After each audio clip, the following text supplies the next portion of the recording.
We're looking at Paul Gauguin's Vision After the Sermon, Jacob Wrestling with an Angel from 1888.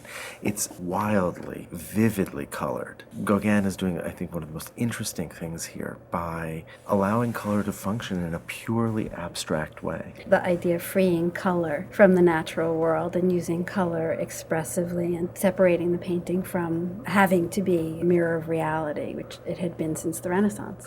Not only is the red vivid and powerful, there's this wrestling match going on between Jacob with the yellow wings, who seems to be getting poor Jacob in a kind of headlock. And so not only do you have the sense of the red equated in some way with violence, but the red is powerful and it's forcing itself forward.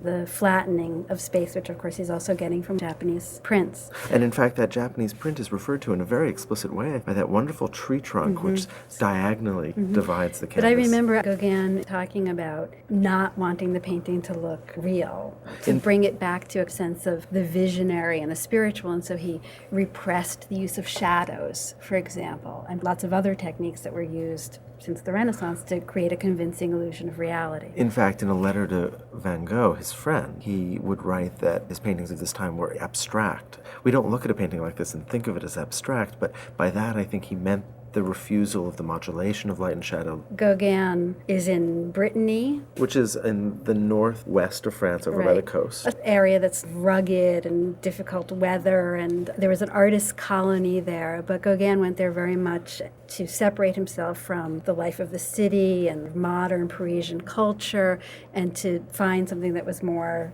true, more uncivilized, closer to some kind of original human nature. This is coming out of the Enlightenment, and this is Rousseau's philosophy of natural man. Okay. And this is Gauguin completely inventing, because we're seeing these women who are in their traditional headdresses as if this was the 17th or 18th century. And it would be almost like us going to Wyoming, and on a day that they have rodeo, everybody's got their cowboy hat on and thinking that that's the way people dress all the time with chaps, as if it was 100 years earlier. Exactly. It's completely invented. But the point he's making is a very interesting one, ultimately, I think. He's got the peasants in the foreground. Their eyes are closed. They seem to be turned inward. But what's interesting about this painting is that it's not a religious painting. It's not a biblical subject. And it's not just Jacob wrestling with the angel. It is a painting about people having a religious experience. And that religious experience is then separated from their world by that tree, which separates the spiritual realm from the physical realm. It's really a spectator religious painting, a painting where we watch other people be religious. And I think that